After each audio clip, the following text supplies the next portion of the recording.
Hello and welcome to classes.vinitachauhan.com। classes.vinitachauhan.com में आपका सभी का फिर से एक बार हार्दिक स्वागत है। तो स्टूडेंट्स, एग्जाम के रह गए 2 दिन और आप लोग सभी डर के मारे बुरा हाल है, धड़कनें तेज हो रही है। तो डरने की कोई ज़रूरत नहीं है बच्चों। कल मैं रात को 9 बजे लाइव आऊँगी। आपकी जो कुछ एग्जाम को लेकर एंजाइटी है, तनाव है, वो दूर करने के लिए। प्रश्न तो मैं आपको करा ही रही हूँ और जो कुछ इम्पोर्टेंट है वो हम कर ही रहे हैं, ठीक है। आपकी डिमांड पे ये RSSB Rajasthan service selection board का ग्रेड 3 का 2019 का पेपर है, इसको मैं सॉल्व करा रही हूँ। 2016 में ऑलरेडी करवा के डाल चुकी हूँ। आप टेंशन बिल्कुल ना लें, आप सभी की तैयारी बहुत अच्छी है। दिमाग को संतुलित रखें, कोई भी किसी भी प्रकार का तनाव ना लें, घर का माहौल अच्छा रखें और तैयारी में लगे रहें। पेपर आपका अच्छा ही होना है, ठीक है। परिणाम की बिल्कुल ना सोचें। अगर आप परिणाम सोचकर तैयारी कर रहे हैं कि मुझे हर हालत में सिलेक्शन लेना है, तो फिर परिणाम प्रभावित हो सकता है। आप तैयारी करें, हार्ड वर्क करें, प्रयास करें। परिणाम का क्या होगा इसके बारे में अभी ना सोचें। जब पेपर हो जाए उसके बाद एनालिसिस करिए, तब परिणाम सोचिए। अभी तो आपका फर्स्ट स्टेप तो क्या है? पेपर। और पेपर के लिए हमें क्या करना पड़ेगा? तैयारी। फिर तैयारी के आधार पर जब आप पेपर देकर आएंगे तब एनालिसिस करिएगा आपका परिणाम क्या रहा। और एनालिसिस में अगर आपका परिणाम आपकी जो तैयारी है उसके अनुकूल नहीं है, तो फिर आप अपने आप को एनालाइज करिए कि कहाँ आपने बहुत बेहतर प्रदर्शन किया और कहाँ कमी रह गई। जो बेहतर है उसको और बेहतर बनाइए और जो कमी रह गई उसको ठीक करिए। इस तरीके से हम लगातार, ये अनवरत या बिना रुके चलने वाली क्रिया है, ठीक है बच्चों। चलिए शुरू करते हैं। आरएसएसबी लाइब्रेरियन ग्रेड 3 का ये सॉल्व पेपर ही है और इसका भी मैं आपको जो पीडीएफ है वो वीडियो के डिस्क्रिप्शन में डाल दूंगी, ठीक है। बिब्लियोग्राफी पद किस भाषा से लिया गया है? हम सभी जानते हैं कि बिब्लियोग्राफी ग्रीक भाषा का शब्द है, ग्रीक भाषा से लिया गया है। ये मैंने इसलिए किया है ताकि आपका टाइम वेस्ट बिल्कुल ना हो। संदर्भ सेवा की अवधारणा किसने दी है? सैमुअल स्वेट ग्रीन ने। संदर्भ सेवा की शुरुआत यूएसए में हुई थी 1875-76 के दौरान और सैमुअल स्वेट ग्रीन पहले व्यक्ति थे यूएसए के जिन्होंने संदर्भ सेवा की अवधारणा या शुरुआत की थी। नेक्स्ट है, इंडिया और रेफरेंस एनुअल किसका उदाहरण है? इंडिया रेफरेंस एनुअल है, ये वार्षिक ग्रंथ है, ईयरली ग्रंथ है।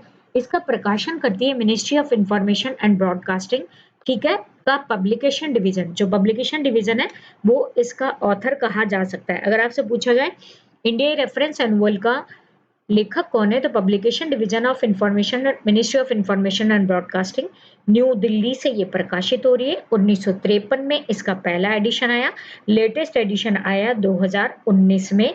ये एनुअल है या वार्षिक रूप में प्रकाशित होती है और ये क्या है? Comprehensive digest. क्या कहते हैं बच्चों इसको? इसको हम बोलते हैं कॉम्प्रिहेंसिव डाइजेस्ट, भी इसको हम कहते हैं,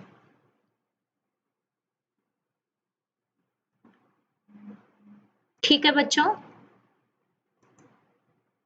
नेक्स्ट है आपका पुस्तकालय में प्रलेखों के नवीनतम संग्रह को प्रदर्शित करना किस प्रकार की सेवा है? पुस्तकालय में प्रलेखों के नवीनतम संग्रह को प्रदर्शित करना, नए जितने भी डॉक्यूमेंट्स आ रहे हैं उसको लाइब्रेरी के जितने भी यूजर्स हैं उनको हम बताते हैं, तो वो क्या कहलाती है? Current awareness service.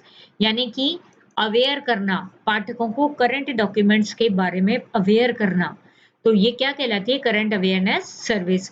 दो प्रकार की होती है, CAS and SDI, current awareness and SDI, जिसको कि एचपी लुहान ने प्रतिपादित किया है। इसका आगे विवरण और आएगा। Encyclopedia of library and information science का प्रकाशक कौन है? मार्शल डेक्कर। इसका प्रकाशक है बच्चों मार्शल डेक्कर और इसके लेखक हैं वो कौन है? Allen Kent. Encyclopedia of library and information science के लेखक है, सॉरी एडिटर, लेखक है, एडिटर है एलन केंट और प्रकाशक है मार्शल डेक्कर। तो एलन केंट आया था, वो भी सही है, ठीक है। नेक्स्ट है सीडीएस आईएसआईएस का पूरा नाम क्या है? ये सीडीएस आईएसआईएस है, ये आपका एक लाइब्रेरी का सॉफ्टवेयर है जिसको कि यूनेस्को ने 1985 में डेवलप किया था। कब डेवलप किया था? ने इसको यूनेस्को ने किया था आपका 1985 में, इसको यूनेस्को ने डेवलप किया था।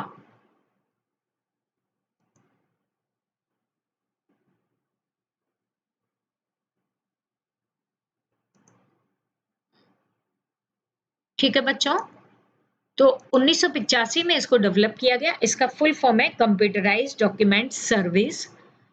क्या है full form? Computerised document service. Next है integrated set of information system. Computerised document service integrated information integrated set of information system, यानी कि इसका आंसर है ए। इसको 1985 में यूनेस्को ने डेवलप किया था और ये कौन सी भाषा में लिखा गया है? पास्कल लैंग्वेज में इसको लिखा गया है। इसको लिखा गया है पास्कल लैंग्वेज में। चलिए बच्चों, नेक्स्ट है आपका ई पाठशाला। देखो पहले तो ये प्रश्न ही गलत है, ये है ईपीजी पाठशाला। ई पाठशाला है वो है NCERT, national council of education and research का ये प्रकाशन है, जो क्या जिसमें ई पाठशाला में तो फर्स्ट से लेकर 12 तक की free of cost e books उपलब्ध होती है। ये है ईपीजी पाठशाला। आपके आंसर पेपर में भी ऐसे ही था, लेकिन ये ई क्या है? ईपीजी पाठशाला है। अगर ईपीजी पाठशाला आती है तो वो किसकी परियोजना है? वो इनफ्लिबनेट की परियोजना है ईपीजी पाठशाला। ठीक है, इसमें 700 से ज्यादा पीजी कोर्सेज की बुक्स वो इलेक्ट्रॉनिक फॉर्म में उपलब्ध है। 700 से ज्यादा जो है पोस्ट ग्रेजुएशन की बुक उपलब्ध है। ईपीजी पाठशाला इसको एमएचआरडी के national mission on education through ICT ICT के द्वारा इसको विकसित किया गया है। आईसीटी के द्वारा विकसित किया गया है। ठीक है बच्चों, तो ये है आपका इनफ्लिबनेट की परियोजना या इनफ्लिबनेट का प्रोग्राम है। नेक्स्ट है आपका प्लॉटर, एक निर्गत युक्ति है जिसका प्रयोग किया जाता है पंचिंग ग्राफ के लिए। प्लॉटर क्या है बच्चों? एक आपकी आउटपुट डिवाइस है। प्लॉटर क्या होता है? एक कंप्यूटर हार्डवेयर डिवाइस होती है जो प्रिंटर की तरह ही होती है और इसका प्रयोग पेन की तरह आकृति इमेजेस बनाने के लिए किया जाता है, लिखने के लिए नहीं। नेक्स्ट है कंप्यूटर को किसने बनाया? कंप्यूटर के लिए माउस को बनाया है डीसी एंजलबर्ट ने। ठीक है, डगलस एंजलबर्ट ने 1960 में बनाया इसको। और कहाँ बनाया? स्टैनफोर्ड रिसर्च इंस्टीट्यूट में। कहाँ बनाया था इसको? स्टैनफोर्ड रिसर्च इंस्टीट्यूट में इसको बनाया था डगलस एंजलबर्ट ने। ठीक है बच्चों, नेक्स्ट है आपका इंटरनेट है। इंटरनेट क्या है? वो है नेटवर्क का network. Internet is a network of network. Internet को हम क्या कहते हैं? नेटवर्क का नेटवर्क के नाम से हम इसको जानते हैं।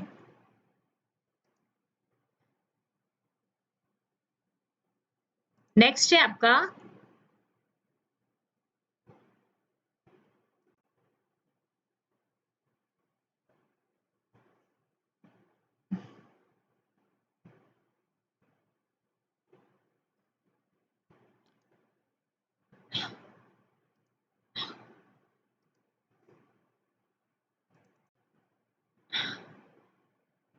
हाँ बच्चों, नेक्स्ट आ गए हैं हम क्वेश्चन नंबर आपके, थोड़ा सा गड़बड़ हो गई बच्चों।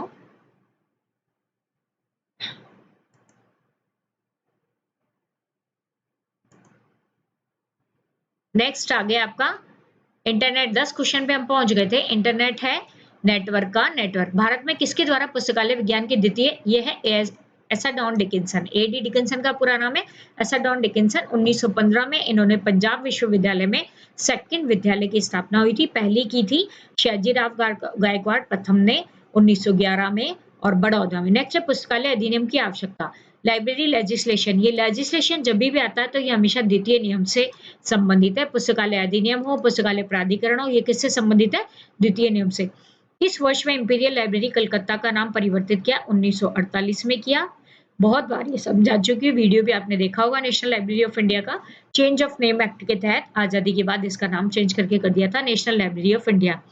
त्रिमूर्ति की अवधारणा, त्रिमूर्ति की अवधारणा दी है डॉक्टर एस.आर. रंगनाथन ने। और उन्होंने क्या कहा है त्रिमूर्ति में? पुस्तक, पाठक और कर्मचारी। तीन चीजें बताई उन्होंने। और क्या क्या बताई उन्होंने? कि पुस्तक है, पाठक है और कर्मचारी की अवधारणा उन्होंने दी है। 1974 में जुरोकोवास्की, ये थोड़ा सा गलत लिखा हुआ है, जुरोकोवास्की ने किस शब्द का प्रयोग किया था? सूचना साक्षरता, इंफॉर्मेशन लिटरेसी। ये हमने कल भी देखा है कि इसका प्रयोग उन्होंने national commission on library and information science के दौरान किया था। ये किसने कहा था कि सूचना उत्पाद और प्रक्रिया है? ये कहा था विलियम जे मार्टिन ने। विलियम जे मार्टिन जापान के थे। इन्होंने सूचना समाज शब्द का 1966 में निर्माण किया था और इन्होंने ये कहा सूचना उत्पाद और प्रक्रिया दोनों है। और इन्होंने ये किस वर्ष में कहा था? उन्होंने ये 1960s के दौरान कहा था। नेक्स्ट है, निम्नलिखित में से किस तत्व को रेखांकित नहीं किया जाता? तो इसका आंसर है फॉर डॉक्यूमेंट क्लास नंबर।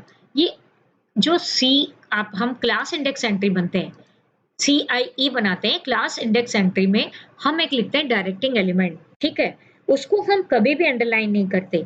छदम का मतलब है शुड। ये जो छदम आपको दिख रहा है ये है शुड, इसको तो हम हमेशा अंडरलाइन करते हैं, छदम को हमेशा अंडरलाइन किया जाता है।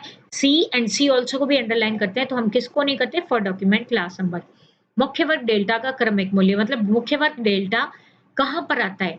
तो ये आता है M और N मेन क्लास के बीच। M है यूजफुल आर्ट, ठीक है बच्चों, और N है फाइन आर्ट। और यूजफुल आर्ट और फाइन आर्ट के बीच में कौन सी मेन क्लास आती है? मुख्य वर्ग डेल्टा। ये क्या है? मिस्टिसिज्म से संबंधित, अध्यात्मवाद से संबंधित एक मेन क्लास है, जिसके अंतर्गत एकमात्र ग्रीक वर्ड का प्रयोग किया गया है। आपसे ये भी पूछा सकता है सीसी के किस मेन क्लास में एकमात्र ग्रीक वर्ड का प्रयोग किया गया? तो यह मिस्टिसिज्म। और कौन सा ग्रीक वर्ड का प्रयोग किया गया है? डेल्टा का। 1963 के एडिशन में भी ये यूज हो रहा था। निम्नलिखित में से कौन सी अंकन प्रविष्टि है, मतलब कौन सी नंबर एंट्री है? तो CCC में यानी क्लासिफाइड कैटलॉग कोड में दो प्रविष्टियां हैं, दो एंट्री होती है, वो होती है अंकन प्रविष्टि। कौन कौन सी होती है? एक तो मेन एंट्री होती है और एक होती है CRE cross reference entry. Cross reference entry भी अंकन या आपकी क्या कहलाती है? अंक प्रविष्टि के नाम से जानी जाती है। नेक्स्ट है, CCC में क्लास इंडेक्स एंट्री में क्रमिक रूप में निम्नलिखित भाग होते हैं, यानी क्लासिफाइड कैटलॉग कोड में जब हम क्लास इंडेक्स एंट्री बनाते हैं तो उसके अंतर्गत हेडिंग होता है, डायरेक्टिंग एलिमेंट भी होता है, और उसके अंतर्गत तीसरा भाग क्या होता है? तीसरा भाग होता है इंडेक्स। जो नेक्स्ट में हम क्लास इंडेक्स एंट्री में वर्गांक लिखते हैं उसको हम क्या कहते हैं? इंडेक्स नंबर, ठीक है। अपूपा विधि का संबंध है वर्गीकरण से, या ये होती है अरेंजमेंट ऑफ बुक्स से, और जो अरेंजमेंट ऑफ बुक्स है वो किसका काम है? वर्गीकरण या क्लासिफिकेशन का। किसने प्रलेखों के संबंध में कम से कम लागत में सबसे अच्छी पुस्तक को अधिक संख्या में, यानी कि न्यूनतम समय में अधिकतम व्यक्तियों को सर्वोत्तम पाठ्य सामग्री, ये किसके लिए कहा है? न्यूनतम लागत में। ये किसने कहा है? Melvil Dewey. ये आपको मैं कई बार बता चुकी हूँ। पुस्तक चयन के 4 विद्वानों ने सिद्धांत दिए, चारों याद करके जाइएगा। इस बार भी आएगा 100%। जो आपके पुस्तक चयन के सिद्धांत है वो जरूर आते हैं। परिसंचरण की नेवार्क प्रणाली सर्वप्रथम किस देश में शुरू की गई थी? ये शुरू की गई थी USA की न्यूयॉर्क पब्लिक लाइब्रेरी में, ठीक है बच्चों। नेवार्क पद्धति को न्यूयॉर्क पब्लिक लाइब्रेरी में शुरू किया था। जॉन कॉटन डाना का प्रमुख योगदान था इसको शुरू करने में। शेल्फ सूची, जो निधानी सूची है या शेल्फ लिस्ट है, उसका प्रयोग किसके लिए किया जाता है? उसका प्रयोग किया जाता है स्टॉक वेरिफिकेशन। ये भी कई बार पूछा जाता है। ये स्टॉक वेरिफिकेशन की एक विधि है। निधानी सूची के द्वारा पुस्तकें जिस क्रम में निधानी पर रखी गई है उसी क्रम में उतने ही कार्ड बनाकर लकड़ी के बॉक्स में अलमारी में रखे जाते हैं, जिसका प्रयोग लाइब्रेरी के कर्मचारी ही कर सकते हैं। पुस्तकालय में निर्णय लेने का अधिकार किसको होता है? ओनली लाइब्रेरियन को।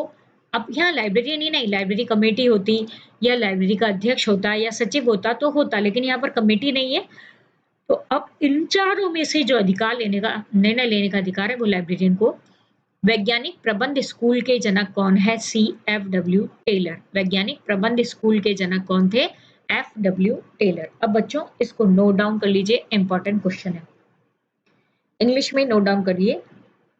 Classical theory of management, classical theory of management ये किसने दी थी? टेलर ने। क्लासिकल स्कूल ऑफ मैनेजमेंट, ठीक है, क्लासिकल थ्योरी ऑफ मैनेजमेंट ये किसने दी थी? टेलर ने और फियोल ने। क्लासिकल थ्योरी ऑफ मैनेजमेंट ये किसने दिया है? फियोल ने। और क्लासिकल स्कूल ऑफ मैनेजमेंट किसने दिया है? ये दिया है FW टेलर ने। ये क्या है? क्लासिकल मैनेजमेंट स्कूल, जनक कौन है? FW Taylor. यहाँ होती क्लासिकल थ्योरी ऑफ मैनेजमेंट, यानी कि प्रबंध की क्लासिकल थ्योरी, उसके जनक कौन होते? एच फियोल होते। इतना सा अंतर आप देख लीजिएगा। Classical theory of management Fayol, classical school of management F W Taylor. Next है, निम्नलिखित में से सूचना का कौन सा प्राथमिक स्रोत वो स्रोत होते हैं, ये जरूर आते हैं बच्चों क्वेश्चन। प्राथमिक, द्वितीयक और तृतीयक में प्राथमिक स्रोत वो होते हैं जो पहली बार लिखे जाते हैं, जो ओरिजिनल होते हैं, जो बेसिक होते हैं, जो मूलभूत सूचना प्रदान करते हैं, जो ग्राउंड सूचना प्रदान करते हैं, विश्वसनीय होते हैं, प्रमाणिक होते हैं। तो प्राथमिक स्रोत, शोध पत्र कभी भी आप कॉपी करके नहीं लिख सकते। स्टैंडर्ड है वो भी आप पहली बार, मानक है, मान लीजिए आईएसआई मानक सरकार तभी देती है जबकि आप उस बात को साबित करें कि ये आपका अपना प्रोडक्ट है। पेटेंट है वो भी किसी भी प्रोडक्ट को तभी दिया जाता है जबकि आप ये साबित करें कि ये पहली बार आपने ही बनाया।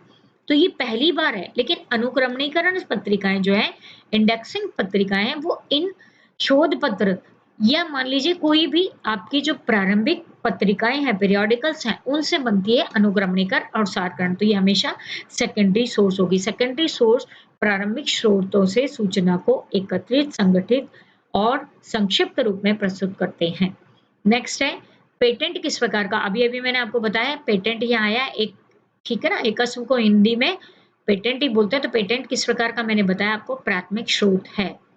नेक्स्ट है, तैयारी, सेवा और आत्मीकरण, या तैयारी, सेवा और आपका, इसको क्या एक चीज और भी बोलते हैं, आत्मीकरण, यानी रिकॉर्ड कर लेना। तैयारी, सेवा और आत्मीकरण करना, आत्मसात करना या रिकॉर्ड कर लेना, ठीक है, या एकीकरण करना। तैयारी, सेवा और एकीकरण ये किसके हैं? ये दीर्घकालीन संदर्भ सेवा। संदर्भ सेवा दो प्रकार की होती है, एक होती है रेडी रेफरेंस और एक होती है लॉन्ग रेंज। तो लॉन्ग रेंज में तैयारी सेवा, अब इसमें रेडी रेफरेंस नहीं है, वैसे ये जो तैयारी सेवा और आत्मसात है ये आपका मेनली रेडी रेफरेंस सर्विस से रिलेटेड होता है, लेकिन यहाँ रेडी रेफरेंस नहीं है। तो संदर्भ सेवा के दो प्रकार है, तो दीर्घकालीन संदर्भ सेवा राइट आंसर होगा। प्रलेखों को 4 भागों में किसने विभाजित किया? रंगनाथन ने। अगर यहाँ होता 3 भागों में तो किसने? डेनिस ग्रोगन ने। कौन कौन से थे? प्राथमिक, द्वितीयक, तृतीयक। अगर होता 2 भागों में तो किसने किया? CW एंसन ने। कौन से? प्राथमिक और द्वितीयक। रंगनाथन ने कौन कौन से 4 भाग थे? Conventional, non conventional, neo conventional, Meta document. Conventional यानी आपके परंपरागत, दूसरा नवीन परंपरागत, तीसरा अपरंपरागत और चौथा मेटा डॉक्यूमेंट। मेटा डॉक्यूमेंट वो डॉक्यूमेंट होते हैं जिसे मानव मध्यस्थता की आवश्यकता नहीं होती। किसी विशेष स्थान की जानकारी के लिए गजेटियर। अब बच्चे ये भी पूछ रहे हैं मैम गजेटियर किस प्रकार का सूचना स्रोत है? गजट किस प्रकार का? भैया गजट होता है सरकारी सूचना जो देता है, और गजेटियर स्थान से संबंधित सूचना के लिए उपयुक्त स्रोत होता है। निम्नलिखित में से कौन सा परिवर्तनशील स्मृति का उदाहरण है? तो ये है रैम। जो रैम है आपका, ये कौन सी स्मृति का उदाहरण है? ये है आपकी परिवर्तनशील स्मृति का उदाहरण। रैंडम एक्सेस मेमोरी है, it works only when computer functional. ये मतलब तभी काम करती है जबकि कंप्यूटर फंक्शनल पोजीशन में होता है, काम कर रहा होता है। और जो रोम है, रीड ओनली मेमोरी है, वो क्या होती है? उसको हम रीड ओनली मेमोरी को हम चेंज नहीं कर सकते, लेकिन रैम को हम क्या कर सकते हैं? चेंज कर सकते हैं। That's why the answer is random access memory. एक युक्ति जिसके द्वारा डिजिटल सूचना को एनालॉग सूचना में परिवर्तित किया जाता है वो क्या कहलाता है? मॉडेम। मॉडेम क्या होती है? मॉडेम एक इनपुट और आउटपुट डिवाइस है जिससे टेलीफोन लेना लाइन के द्वारा लाइनों पर डेटा ट्रांसमिशन हेतु प्रयोग किया जाता है। ठीक है बच्चों, नेक्स्ट है सूचना प्रवाह का सही अनुक्रम, यानी सूचना प्रवाह यानी सूचना बह रही है, कहाँ से बह रही है? सबसे पहले तो जनरेट होगी यानी सोर्स, फिर सोर्स के बाद हम क्या करेंगे? हमारे पास मैसेज तो हो। अब मैसेज के बाद हम क्या करेंगे? भाई कोई चैनल तो हो, चैनल के माध्यम से ही तो आप दोगे सूचना, कोई माध्यम तो हो। और किसको दोगे? रिसीवर। तो आंसर होगा स्रोत, संदेश, चैनल एंड रिसीवर। इसको इंग्लिश में लिखेंगे source, message, channel and receiver. ये दोनों तो इंग्लिश के ही, source, message, channel and receiver. Computer में सबसे अधिक प्रयोग होने वाली निर्गत युक्ति है वीडीयू, विजुअल डिस्प्ले यूनिट, या हम उसको क्या बोलते हैं? CRT, cathode ray tube. ये कैथोड रे ट्यूब या visual display unit, visual display unit तो जो आपको दिखाई देती है, चाहे आप मोबाइल हाथ में ले रहे हैं या लैपटॉप या आपके पास डेस्कटॉप है, तो जो दिखाई दे रही है जिससे कि आप अपनी चीजों को कर पा रहे हैं, तो वो है वीडीयू। जैसे मैं अगर आपका पेपर करा रही हूँ लैपटॉप या डेस्कटॉप के माध्यम से, तो ये लैपटॉप और डेस्कटॉप की विजुअल डिस्प्ले यूनिट के माध्यम से, ठीक है। और ये सीआरटी क्या है? कैथोड रे ट्यूब है। इसका यूज किसके लिए किया जाता है? इमेज को दिखाने के लिए। बेसिक का पूर्ण रूप क्या है? Beginners all purpose symbolic instruction code. ये है बेसिक का फुल फॉर्म। ये क्या होती है? ये होती है एक लैंग्वेज है और इसको 1960 1960s यानी 60 से 66 के बीच में इसको डेवलप किया गया था। और इसका उद्देश्य क्या था कि कंप्यूटर के प्रोग्राम को सिंपल वे में लिखने के लिए विकसित की गई लैंग्वेज है। एसी वुलनर तथा एसओ थॉमस दोनों किस संघ की स्थापना से जुड़े हैं? आईएलए की स्थापना से। आईएलए की स्थापना में एसी वुलनर और एसओ थॉमस दोनों का बहुत बड़ा हाथ था। एसओ थॉमस इसके संस्थापक सदस्यों में भी जाने जाते हैं और एसी वुलनर भी इसके संस्थापक सदस्यों के अंतर्गत इनके नाम हैं। ठीक है बच्चों, एसओ थॉमस प्रथम अध्यक्ष भी थे। कोई भी पुस्तकालय अपने उपयोगकर्ताओं की जरूरतों को पूर्ण करने के लिए अपने संसाधनों के मामले में पर्याप्त नहीं है। बिल्कुल, आप लाइब्रेरियन बनते हो, आपने 1000 किताबें खरीदी, 2000 खरीदी, लेकिन फिर भी कोई ऐसा रीडर आएगा जो ऐसी किताब मांगेगा जो आपकी लाइब्रेरी में नहीं है। तो आपको क्या करना चाहिए? उसके लिए दूसरी लाइब्रेरी से सहयोग करना चाहिए। दूसरी लाइब्रेरी के संसाधन यानी किताबों को और सेवाओं को क्या करना चाहिए? साझा करना चाहिए, मिलजुल कर प्रयोग करना। पुस्तकालय सहयोग और वर्तमान नाम संसाधन साझाकरण या रिसोर्स शेयरिंग। पूर्व नाम library cooperation and present name is resource sharing. ये भी पूछ लिया जाता है। डॉक्टर एस आर रंगनाथन को भारत की पुस्तकालय विज्ञान के जनक की उपाधि दी थी सर मॉरिस गोयर ने। ये प्रश्न बहुत पूछ रहे हैं कि पुस्तकालय विज्ञान का जनक कौन है? पुस्तकालय विज्ञान का जनक आपका ये पूछ रहे हैं बच्चे कि श्याजीराव गायकवाड़ है या रंगनाथन। देखो बच्चा, इनको ये उपाधि दी है मॉरिस गोयर ने। तो अब आप सोचिए कि जनक कौन है।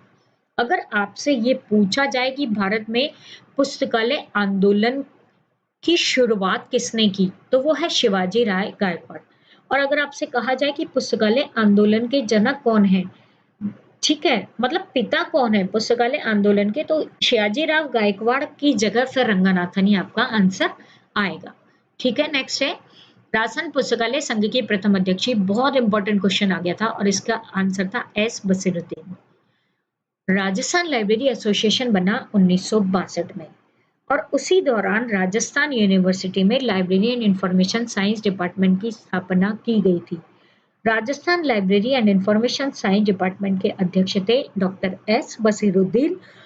वही राजस्थान पुस्तकालय संघ के अध्यक्ष भी चुने गए थे। राजस्थान यूनिवर्सिटी में 60-61 में लाइब्रेरी साइंस का कोर्स शुरू हो गया था, तो एचओडी थे एस बसीरुद्दीन और वही इसके पुस्तकालय संघ के प्रथम अध्यक्ष थे और इसके अंतिम अध्यक्ष थे डॉक्टर एस पी सूद।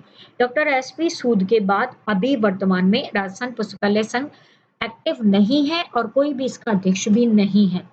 तो इसको आप ध्यान रखिएगा, इंपॉर्टेंट क्वेश्चन है।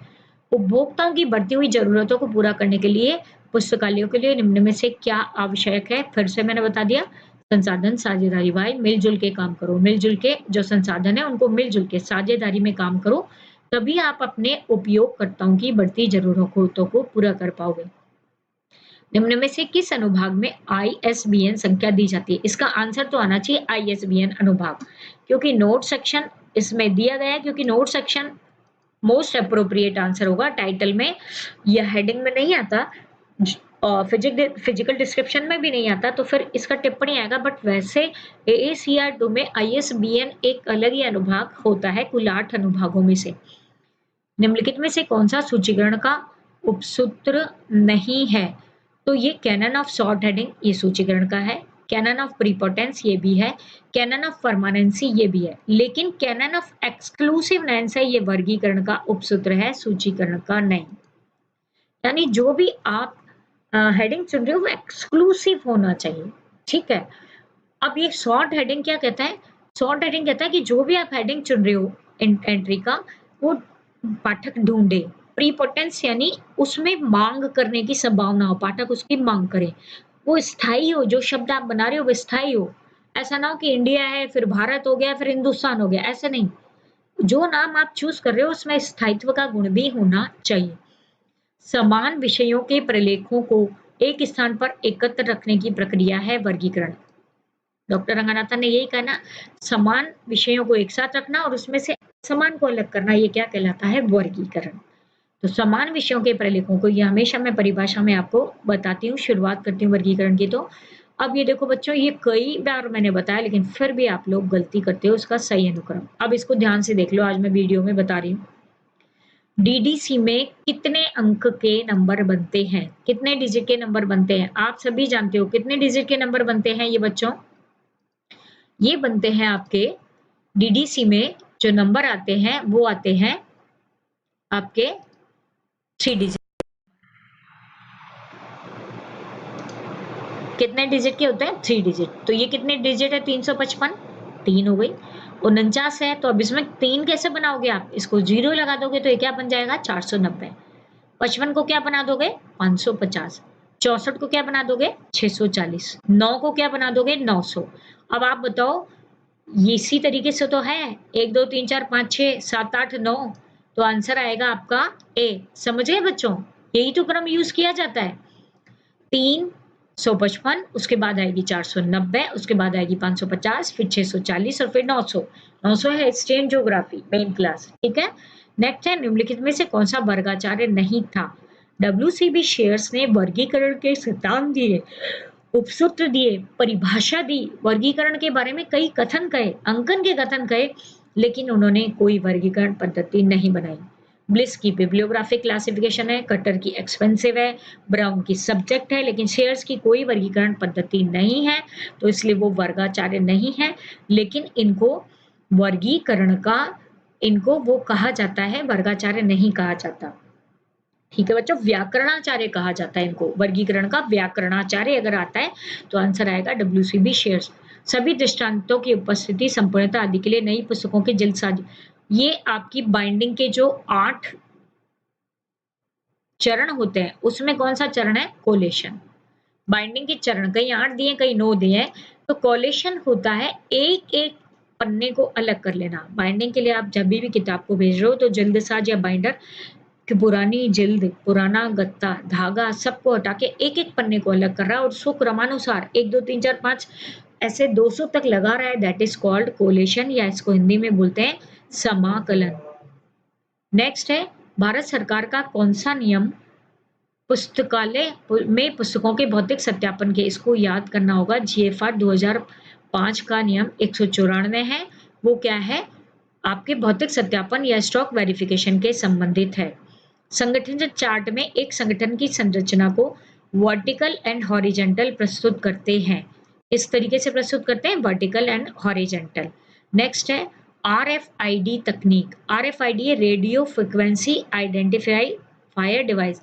इसका प्रयोग किया जाता है इश्यू रिटर्न में। एक्चुअल में जैसे आप देखते हैं किसी मॉल वगैरह में जाते हैं तो आपके गेट पर एक सेंसर लगा होता है, दैट इज आरएफआईडी। अगर आप कोई सामान खरीदे बिना निकलेंगे तो वो सेंसर आपको पकड़ लेगा।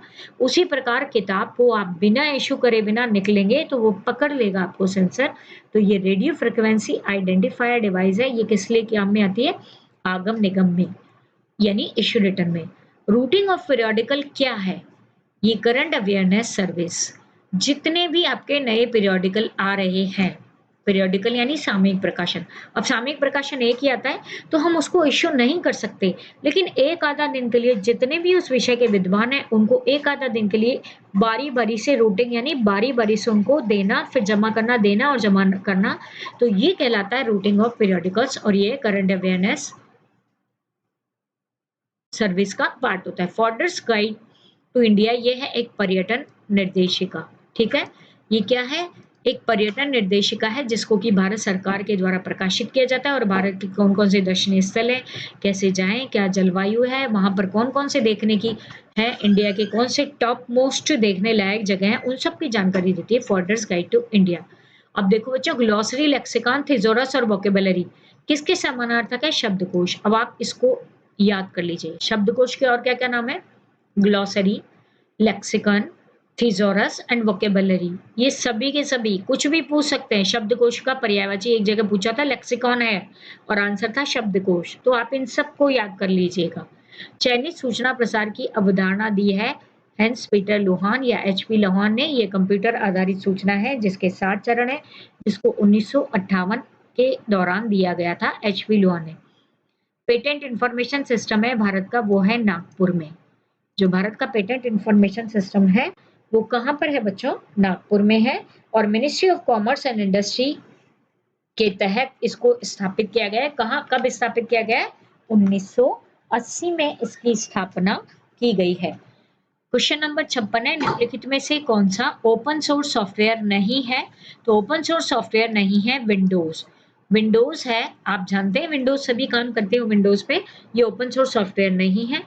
डी स्पेस है, ये डी स्पेस है, ये है open source repository software. Note down कर लीजिए, ये पूछा जाता है, मैं बता भी चुकी हूँ वैसे। डी स्पेस है ओपन सोर्स रिपोजिटरी सॉफ्टवेयर जिसको 2002 में ड्यूरा स्पेस या MIT एंड HP लैब्स के द्वारा विकसित किया गया है।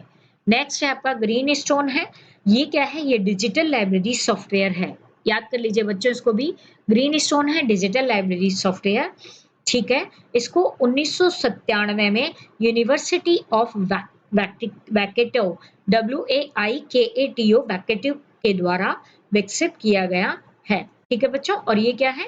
Digital library software.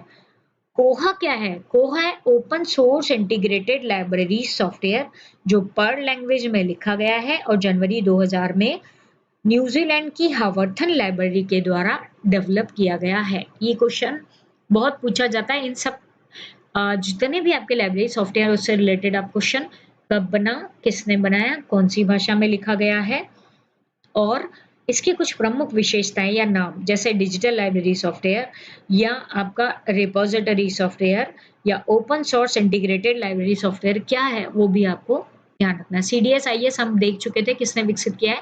यूनेस्को ने। CDS-IS को विकसित किया है यूनेस्को ने, ये भी लाइब्रेरी का सॉफ्टवेयर है। 2000 के पश्चात डेलनेट का नाम किस नाम से जाना जाता है? यह है डेवलपिंग लाइब्रेरी नेटवर्क के नाम से इसको जाना जाता है। और कब से? 13 सितंबर 2000 से इसका नाम चेंज हो गया था। अबेकस क्या है? अबेकस एक गणना या गणन उपकरण है, प्राचीन गणक उपकरण अबेकस। इंटरनेट पते को किस नाम से जाना जाता है? यूनिफॉर्म रिसोर्स लोकेटर या URL के नाम से जाना जाता है इंटरनेट के पते को। विपो कहाँ स्थित है? विपो है जिनेवा में स्थित है। इसका फुल फॉर्म है विपो का world intellectual property organisation. Geneva में 1967 में इसकी स्थापना की गई।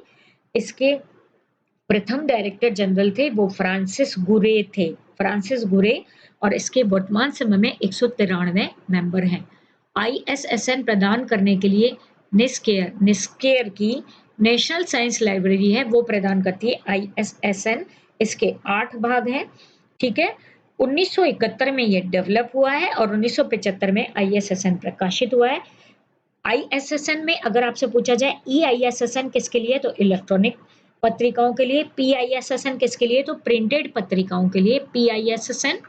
और EISSN इलेक्ट्रॉनिक पत्रिकाओं के लिए यूज किया जाता है। ISSN कैपिटल डैश लगा के, ठीक है बच्चों। 1982 में यूनेस्को द्वारा पुस्तकों पर विश्व सम्मेलन का आयोजन किया गया जिसके विषय का नाम क्या था? अध्ययन की और प्रवृत्त समाज, टूवर्ड्स रीडिंग सोसाइटी। ये 1982 में यूनेस्को का नारा था। नेक्स्ट है पुस्तकालय हस्तलिपि यानी लाइब्रेरी हैंड। जब भी आप कोटा ओपन की एग्जाम लेने जाते हो तो कैटलॉगिंग का जब पेपर होता है, पेपर नंबर 4, तो उसमें लिखा होता है do your entries in library hand, यानी पुस्तकालय हस्तलिपि। यानी ए कैसे लिखना है, बी कैसे लिखना है, सी कैसे लिखना है। और ये किससे संबंधित होता है? क्लासिफाइड कैटलॉग कोड में प्रयोग किया जाता है लाइब्रेरी हैंड का। रंगानाथन ने बताया ए से लेके जेड तक किस तरह, या 1 से लेके 9 तक को किस तरीके से लिखना है ताकि पाठकों को समझ आ जाए कि आपने किस विषय की सूची बनाई है, ऑथर क्या, टाइटल क्या है। DDC की अनुक्रमणिका कहलाती है रिलेटिव इंडेक्स। क्या कहलाती है? Relative index. क्योंकि एक विषय के संबंधित सभी जितने भी रिलेटिव हैं उन सभी को एक ही जगह दिया जाता है। जितने भी मान लीजिए एजुकेशन के भाई बंधे रिलेटिव है वो एजुकेशन के नीचे होंगे, इसलिए this is called relative index. मतलब मैं आपको वैसे समझाने के लिए कह रही हूँ, इसका मतलब ये नहीं होता है। वैसे सापेक्षिक का मतलब होता है संबंध रखने वाला। निम्नलिखित में से कौन सा अंतरराष्ट्रीय सूचीकरण सिद्धांतों के सम्मेलन के लिए पेरिस सम्मेलन 1961 में हुआ? इसको बोलते हैं ICCP international conference on cataloguing principle. इसके बाद में निकली थी AACR1। ये भी पूछ लिया जाता है ICCP 1961 पर कौन सी सूचीकरण संहिता आधारित है, तो AACR1। किसी व्यक्ति द्वारा संपादित सम्मेलन कार्रवाई के लिए AACR मुख्य प्रविष्टि का शीर्षक निम्नलिखित में से किसके सम्मेलन के नाम से? मान लीजिए इंटरनेशनल कॉन्फ्रेंस ऑन एजुकेशन, तो हम क्या बनाएंगे? एजुकेशन पर इंटरनेशनल कॉन्फ्रेंस ऑन एजुकेशन। इस तरीके से AACR 2 में एंट्री बनती है सम्मेलन के नाम के आधार पर। या आप वीडियो देखिएगा, मेरा कैटलॉगिंग मुख्य प्रविष्टि कैसे बनाए डाल रखा है मैंने YouTube पर। निधानी सूची का निर्माण किसके लिए? निधानी सूची मैंने अभी बताया था, शेल्फ लिस्ट होती है लाइब्रेरी के कर्मचारियों के लिए, उसको पाठकों को नहीं दिखाते हम। हमने अपनी किताबों को किस तरीके से अपनी शेल्फ में रखा है उसकी हम एक सूची बना लेते हैं और लकड़ी के बॉक्स में रख देते हैं और वो हम पाठकों को नहीं दिखाते। ठीक है। नेक्स्ट है आपका पुस्तकालय में निम्नलिखित में से किस समूह का अर्जन करने का सही रूप? अच्छा, किताबों को हम कैसे प्राप्त करेंगे? सबसे पहले हम उसको सेलेक्ट करेंगे, फिर उसको परचेज करेंगे और फिर उसको एक्सेशन करेंगे। ये होता है इसका सही क्रम। कार्डेक्स प्रणाली से कौन सा संबंधित है? कार्डेक्स का प्रयोग किया जाता है पीरियोडिकल्स के लिए। हमेशा कार्डेक्स का संबंध है ना कोई रेफरेंस के लिए, ना पुस्तकों के लिए, ना कर्मचारियों के लिए, ये पीरियोडिकल्स के लिए। कार्डेक्स है जिसको कि रेमिंगटन एंड इंडिया कंपनी के द्वारा विकसित किया गया है पीरियोडिकल्स के लिए। कार्डेक्स अच्छे से पढ़ के जाइएगा बच्चों, इसका क्वेश्चन भी हमेशा आता है, कार्डेक्स को ढंग से करके जाइएगा। त्रिपत्रक में जांच पत्रक, ये त्रिपत्रक प्रणाली किसने बनाई है? ये भी पीरियोडिकल से संबंधित है। इसको बनाया डॉक्टर एस.आर. रंगनाथन में। इसमें 3 पत्रक होते हैं, register card, classify check card और तीसरा है classify index card. Register card, दूसरा चेक कार्ड, तीसरा है क्लासिफाई इंडेक्स कार्ड। तो ये कह रहा है चेक कार्ड का और रजिस्टर्ड कार्ड का व्यवस्थापन किया जाता है टाइटल के अनुसार, और जो तीसरा है क्लासिफाई इंडेक्स कार्ड उसको व्यवस्थित किया जाता है क्लास नंबर के अनुसार। डेट्राइट स्वनिर्गम प्रणाली किसका सरलीकृत रूपांतरण है? तो डेट्राइट स्वनिर्गम प्रणाली में रीडर को हम एक ही कार्ड देते हैं, ठीक है, जिसमें कि वो अपने आप ही, जैसे आपका एटीएम कार्ड है तो एटीएम से आप अपने आप ही पैसे निकाल सकते हो, ऐसे ही डेट्राइट स्वनिर्गम में आप अपने आप ही किताबें निकाल सकते हो, अपने आप ही जमा कर सकते हो। एक बैंक से पैसा निकालने के लिए एक व्यक्ति को एक ही एटीएम दिया जाएगा ना। उसी तरह से यहाँ नेवार्क पद्धति में भी एक पाठक को चाहे 5 किताबें लेनी हो, 10 लेनी हो, 20 लेनी हो, एक ही रीडर कार्ड है। तो ये किसका सरलीकृत स्वरूप है? नेवार्क पद्धति का। इसमें आप ये भी कंफ्यूज हो रहे हैं, नेवार्क पद्धति 1 पत्रक है कि 2 पत्रक? बच्चों बुक कार्ड तो सब में ही बनेगा, कोई सी भी हो, रजिस्टर्ड प्रणाली हो, खाता पद्धति हो, या आपकी ब्राउने हो, या नेवार्क हो, या डेट्राइट स्वनिर्गम हो, बुक कार्ड तो सब में ही बनेगा। यहाँ बात हो रही है रीडर कार्ड की। तो नेवार्क में एक रीडर कार्ड होता है, ब्राउने में जितनी किताबें दोगे उतने कार्ड। मोरक्को किसको कहते हैं? बकरे की जो खाल से संबंधित जल्दबाजी होती है उसको कहते हैं मोरक्को। तो बकरे की खाल कौन सी जल्दबंदी हो गई? पूर्ण चर्म या फुल लेदर बाइंडिंग। मांग और आपूर्ति का सिद्धांत, अब ये देखिए दूसरा क्वेश्चन आ गया, और ये किसने बनाया था? एल.आर. मैकालमिन ने। एल.आर. मैकालमिन ने दिया है मांग और उस आपूर्ति का, या demand and supply theory. SOUL software को किसने बनाया? अभी सोल सॉफ्टवेयर का निर्माण किया। सोल अच्छा हमने नहीं पढ़ा था, इनफिलिपनेट ने। और सोल सॉफ्टवेयर को इनफिलिपनेट ने कब बनाया है बच्चों? सोल सॉफ्टवेयर बना था आपका इनफिलिपनेट के द्वारा विकसित किया गया ये सॉफ्टवेयर है लाइब्रेरी। अभी इसका सोल का नया वर्जन भी आ चुका है, 2000 में विकसित हुआ था ये। नेक्स्ट है कंप्यूटर में सबसे अधिक प्रयोग होने वाली निवेश। इसमें इनपुट भी आ गए और आउटपुट डिवाइस भी आ गई। इनपुट में आप देख रहे थे वीडियो, ठीक है, और आउटपुट के लिए आएगा आपका कीबोर्ड। कीबोर्ड है सबसे अधिक, इनपुट डिवाइस, आउटपुट आई थी वीडियो, तो इनपुट हो गई कीबोर्ड। नेक्स्ट है किस एजेंसी ने कंप्यूटर का सबसे पहले प्रयोग किया? ISI कलकत्ता ने। अगर पूछा जाए पुस्तकालय के क्षेत्र में तो किया है इंस्डॉग ने, लेकिन अगर आपसे पूछा जाता है कि कंप्यूटर के, तो ISI है इंडियन स्टैटिस्टिकल इंस्टीट्यूट। इसने 1952 में सबसे पहले कंप्यूटर का प्रयोग किया था। पहली पीढ़ी का कंप्यूटर है ENIAC, इसको नहीं ज्यादा हम डिस्कस करेंगे, कई बार आप पढ़ भी चुके होंगे। कौन सी प्रोग्रामिंग की भाषा नहीं है? ASCII, ये भी हम कर चुके हैं। ASCII American standard code for information interchange, बाकी ये तीनों प्रोग्रामिंग की भाषा है। कंप्यूटर आधारित सूचना प्रसारण सेवा के प्रवर्तक HP लोहान, ये अभी मैंने आपको बताया 1958-59 में इन्होंने शुरू की थी ये सेवा। SDI जो कंप्यूटर पे आधारित है, जिसके 7 चरण होते हैं। निम्नलिखित में से संदर्भ सेवा के कौन से सिद्धांत ने बताया कि सहायता केवल निर्देश तथा मार्गदर्शन तक सीमित होनी चाहिए? पेन कॉपी निकालिए बच्चों, ये इंपॉर्टेंट क्वेश्चन है। जो संदर्भ सेवा के सिद्धांत है दो लोगों ने दिए हैं, जेम्स आई वायर और सैमुअल रॉथस्टिन। जेम्स आई वायर ने कौन कौन से सिद्धांत दिए हैं?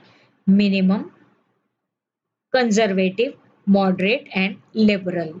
ठीक है, उदार, अनुदार और माध्यमिक। उदार, अनुदार और माध्यमिक, ये जो आपको दिख रहा है ए, बी एंड सी, ये किसने दिया है? जेम्स आई वायर ने।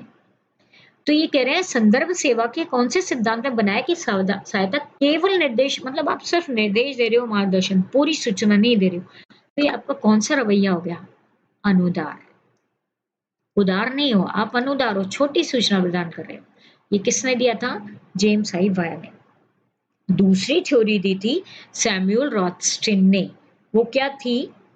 मिनिमम, मिडलिंग, मैक्सिमम, यानी न्यूनतम, माध्यमिक और अधिकतम, ये दी थी सैमुअल रॉथस्टिन ने। दो लोगों ने दी है संदर्भ सेवा की थ्योरी, जो आपको दिख रही है, उदार, अनुदार, माध्यमिक, जेम्स आई वायर ने, और मिनिमम, मिडलिंग और मैक्सिमम, यानी कि न्यूनतम, माध्यमिक और अधिकतम, ये दी है आपकी सैमुअल रॉथस्टिन ने। निम्नलिखित में से कौन सी प्रलेख सेवा प्रलेख प्रोफाइल? तो ये करती है एसडीआई। एसडीआई के 7 चरण होते हैं। पाठक की प्रोफाइल तैयार करना, प्रलेख की प्रोफाइल तैयार करना, प्रोफाइल का मिलान करना, मिलान करने के बाद पाठक को अधिसूचना भेजना, अधिसूचना के बाद 5वां है उससे फीडबैक लेना कि आपको जो हमने सूचना भेजी उससे आप संतुष्ट हैं। फीडबैक लेने के बाद नेक्स्ट है उसकी, अगर मान लीजिए वो संतुष्ट है तब तो फिर हम उसकी प्रोफाइल से उसका नाम हटा देंगे, लेकिन संतुष्ट नहीं है तो उसकी प्रोफाइल में संशोधन करना, रिवाइज करना कि उसको क्या चाहिए, वो क्यों संतुष्ट नहीं है, फिर से सूचना भेजना, और उसके बाद जब तक वो संतुष्ट नहीं हो जाता तब तक पाठक की इच्छा का समाधान, ये है 7वां। ठीक है बच्चों। नेक्स्ट है न्यू एनसाइक्लोपीडिया ब्रिटानिका कितने भागों में प्रकाशित हुआ है? 15वां संस्करण 3 भागों में प्रकाशित हुआ है, माइक्रोपीडिया, मैक्रोपीडिया, प्रोपीडिया। निम्नलिखित में से कौन कौन से स्रोतों में समान विशेषताएं हैं? हैंडबुक, मैनुअल और गाइड बुक। इसका आंसर क्यों है? क्योंकि हैंडबुक में भी छोटी सूचना, मैनुअल में भी नियम क्या करें और क्या ना करें, और गाइड बुक भी छोटी सूचना देती है। यहाँ पर देखिए शब्दकोश और हैंडबुक में अलग अलग तरह की सूचना होती है। मैनुअल और शब्दकोश, शब्दकोश में तो शब्द की जानकारी और विश्वकोश तो विस्तृत सूचना देता है, ये सारी सेम है। RRR-LF का मुख्यालय कोलकाता, इसको ज्यादा डिस्कस नहीं करेंगे, बहुत ही सिंपल क्वेश्चन है। इन्फॉर्मेटिक्स, ये थोड़ा सा आपका मुश्किल शब्द आ गया था। इन्फॉर्मेटिक्स शब्द है, इसको यूज किया था मैखाइलो ने। ठीक है, अब बच्चे ये है INFOR मैट्रिक्स, METRICS, ये है आपके सूचना के सांख्यिकीय विश्लेषण या स्टैटिस्टिकल एनालिसिस के लिए प्रयोग किया गया शब्द, जिसको यूज किया मिखाइलो ने। यहाँ इन्फॉर्मेटिक्स होता INFORMATICS, मैट्रिक्स नहीं इन्फॉर्मेटिक्स होता, तो वो किसने यूज किया था? इन्फॉर्मेटिक्स शब्द को 1962 में, 1962 में फिलिप ड्राइफस ने यूज किया था। PHILIPP, फिलिप, DREYFUS, ड्राइफस ने इसको यूज किया था 1962 में इन्फॉर्मेटिक्स को। ठीक है, एक और शब्द है मॉन्टेमार्ट ने यूज किया था टेक्निकल सर्विस, ये भी नया क्वेश्चन है। टेक्निकल सर्विस को किसने यूज किया था? मॉन्टेमार्ट ने, TAUBE, ट्यूब।